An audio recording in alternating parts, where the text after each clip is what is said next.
Water activity. Water is one of the most important factors controlling the rate of deterioration of food by either microbial or non-microbial effects. Water activity is a measure of water in a material that is available to react with or attach itself to another material. This unattached water is referred to as free water, while the unavailable water is called bound. Water activity is a critical factor in determining quality and safety of foods. It affects shelf life, safety, texture, flavor, and smell, and is used for the preservation of food, stabilization of the food supply, and developing different types of shelf-stable foods. By measuring water activity, it is possible to predict which microorganisms will be possible sources of spoilage. In addition to influencing microbial spoilage, water activity can affect the activity of enzymes and vitamins in foods. Bacteria do not grow at water activities below 0.9, and most molds cease to grow at water activities below 0.8. The easiest, fastest, and best way to measure water activity is to use a water activity meter. There are many options for this, depending on the sensor used. Some meters use a direct method to measure water activity, like a dew-point chilled mirror sensor or laser. Others use a secondary method, a resistive electrolytic solution, or a capacitance sensor. Which sensor you choose will greatly affect how long it takes to make a water activity reading.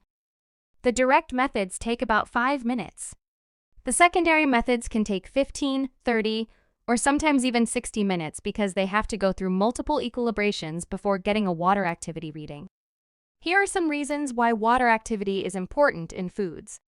First is growth of microorganisms. Water activity tells you whether and what type of microorganisms can grow in and on your food. The higher the water activity, the more microorganisms can grow on your food, which could be more dangerous. However, once you're below a set limit, only non-harmful microorganisms can grow. Lower the water activity even further and barely any microorganism will be able to grow and spoil your food. Second is quality and crispiness. When two components with a different water activity touch one another, moisture will generally start to move from one to the other. The water from the component with the highest water activity that will migrate into the component with the lower water activity. Water activity can also help manufacturers optimize their packaging and even contribute to sustainability. If you know the critical water activity for your product, like the 0.2 for the chips, you can determine the optimal packaging for a desired shelf life.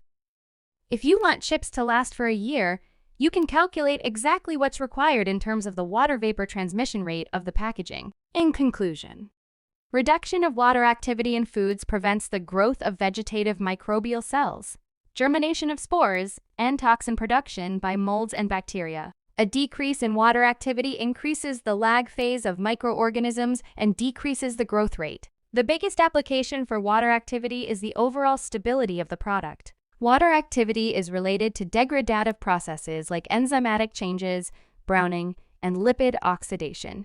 It can cause texture changes like caking and clumping in powders. Therefore, knowing your water activity helps you better understand your product and its functional limits in the manufacturing sense.